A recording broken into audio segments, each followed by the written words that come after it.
Hello बच्चों, तो इस सीरीज का हमारा अगला क्वेश्चन है जो जेईई मेंस 2020 में आया हुआ है। ठीक है, ये इस तरह का क्वेश्चन को हम लोग कैसे करेंगे उसके बारे में समझे। ठीक है, तो सबसे पहले आप क्वेश्चन को ढंग से रीड करें। तो यहाँ पे एक इंफॉर्मेशन दिया हुआ है, ठीक है, इस तरह से इंफॉर्मेशन दिया है, रिएक्शन दिया है और उसका इंफॉर्मेशन दिया है, और एक्स एंड वाई इस इंफॉर्मेशन में है और उसी के वैल्यू हमसे क्या पूछा जा रहा है इस टेबल में से। ठीक है, तो इस तरह का क्वेश्चन को कैसे करते हैं उसके बारे में समझे। ठीक है, तो सबसे पहले आपको पता है कि रेट लॉ इक्वेशन हमें चाहिए होगा। तो रेट लॉ इक्वेशन हम लोग क्या लिखते हैं, r is equal to k, a to the power x ले लो और b to the power क्या y। देखो हमें नहीं पता है कि रिएक्शन क्या है, एलिमेंट्री है या कॉम्प्लेक्स है। तो जब तक रिएक्शन हमें पता ना हो तो उसका जो कोएफिशिएंट होता है उसका हम पावर दे नहीं सकते। ठीक है, इसलिए नहीं कर सकते क्योंकि ऑर्डर जो हमारा होता है वो एक्सपेरिमेंटल टर्म होता है। ठीक है, तो एक्सपेरिमेंट से ये आता है और यही एक्सपेरिमेंटल डेटा यहाँ दिया हुआ है जिससे हम लोग x और y का वैल्यू निकालेंगे। ठीक है, तो x और y का वैल्यू कैसे कैलकुलेट करेंगे उसके बारे में समझो। तो देखो यहाँ पे दो कंपोनेंट है, रिएक्टेंट में हमारा दो है a एंड b। तो a और b पे पावर निकालना है तो कैसे निकालेंगे उसके बारे में समझो। तो सबसे पहले ऐसे समझो कि अगर मान लो यहाँ पे a का पावर निकालना है, a का ऑर्डर निकालना है, तो b को हम लोग क्या रखें, कांस्टेंट।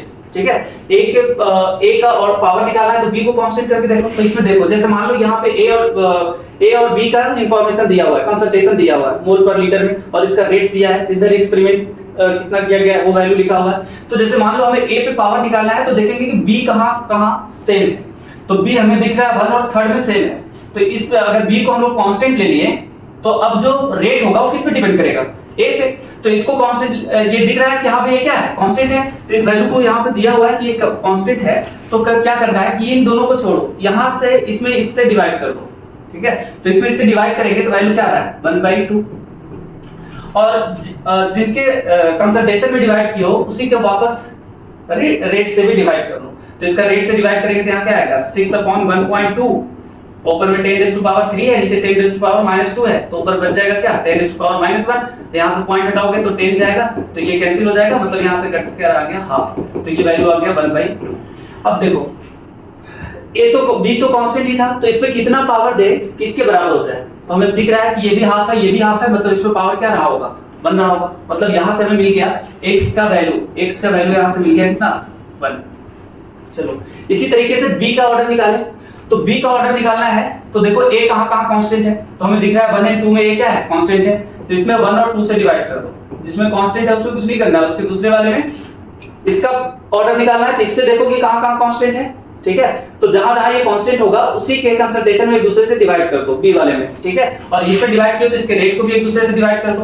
तो रेट को डिवाइड करेंगे तो क्या आ जाएगा 6/2.4 और 10⁻⁻1 -2 ऊपर में 10⁻³ है, तो ये कटेगा -1 बचेगा, पॉइंट हटा लो, ये 10 आएगा और इस 10 से ये भी कैंसिल हो जाएगा। तो ये कट गया आपका कितने बार में 4 बार में। तो ये आपका आ गया 1/4। तो बताओ कि इस पे कितना पावर दे किसके बराबर हो जाए। तो हमें पता है कि इस पे वैल्यू अगर 2 दिया जाए 1/2 टू द पावर 2 करें तो ये 1/4 आ जाएगा। मतलब यहाँ से हमें y का वैल्यू निकल गया, तो y का वैल्यू निकल गया हमारा 2।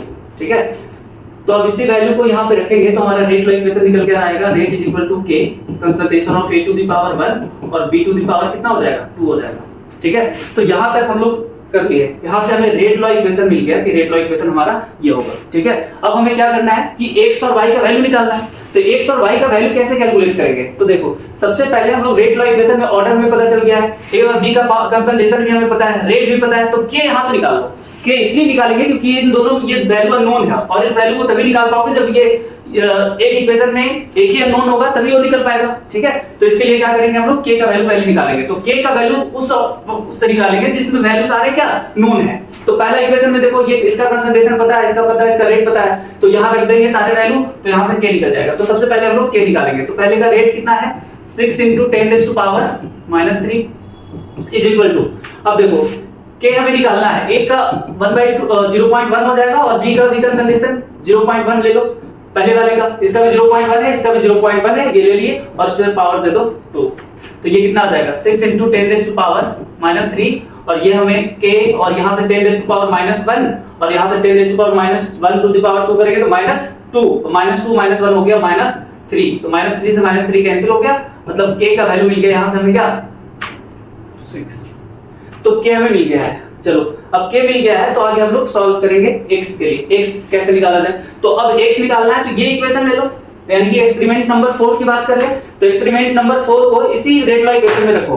तो इसका रेट कितना है, तो इसका रेट दिया है 7.2 10 raise to power -2 is equal to, अब इसका k का वैल्यू तो हमें निकल गया, तो k कितना ले ले, यहाँ पे k आ गया 6 और a का कंसंट्रेशन x है तो a का कंसंट्रेशन x ले लिए और y का कंसंट्रेशन 0.2 है तो y का कंसंट्रेशन 0.2 ले लिए। ठीक है, देखो ये x था ये 0.2 था, अब इस पे पावर कितना हो जाएगा, ये b का कंसंट्रेशन है तो b पे पावर 2 होगा।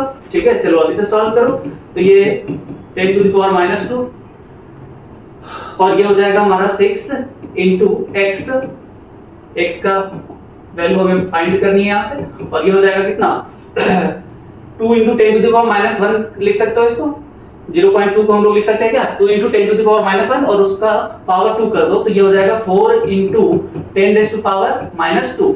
ठीक है, तो अब देखो 10 टू द पावर -2 से -2 कैंसिल हो गया। ठीक है, तो यहाँ से कंसंट्रेशन ऑफ x निकालेंगे तो इस वैल्यू को इधर ले आओ तो 7.2 अपॉन 6 × क्या 4, यहाँ से पॉइंट हटाएंगे 10 आ जाएगा और ये कट रहा है 12 टाइम्स 6 12 जा 22 और ये कट रहा है कितने टाइम 3, तो ये आपका गया 0.3। ठीक है, तो एक वैल्यू हमें निकल गया यहाँ से 0.3।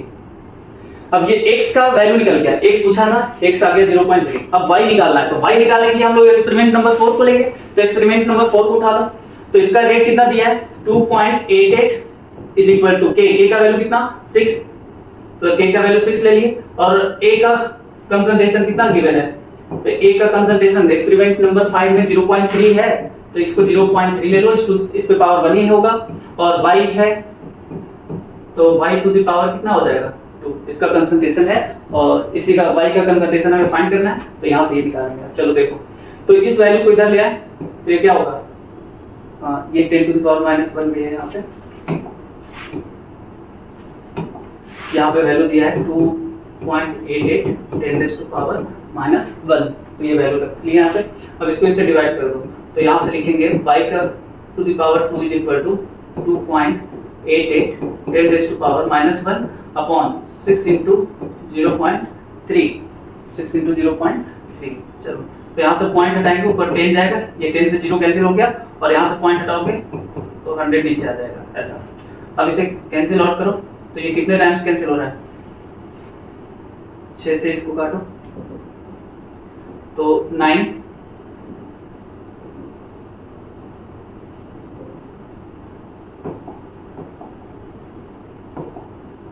पहले हम लोग 3 से इसको काट ले तो 3 से कटेगा तो ये कितने बार हो गया 9 और ये हो गया 6।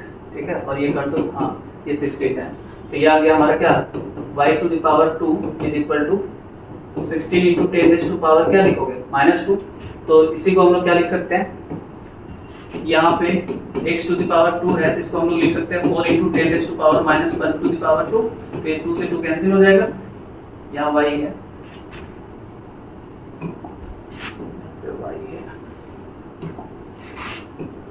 तो ये y हमारा निकल कर आएगा तो यहाँ 2 से 2 कैंसिल हो जाएगा तो यहाँ से y का कंसंट्रेशन जो आ गया हमारा 4 × 10 रेज़ टू पावर -1 जिसको हम लोग 0.4 लिख सकते हैं। ठीक है, तो y का कंसंट्रेशन यहाँ से क्या आ गया 0.4।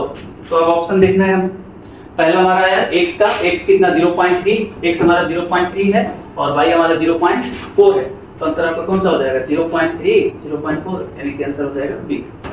ठीक है, तो थैंक यू, इस तरह का क्वेश्चन आगे देखते रहें। ठीक है, इस सीरीज को मिस ना करें।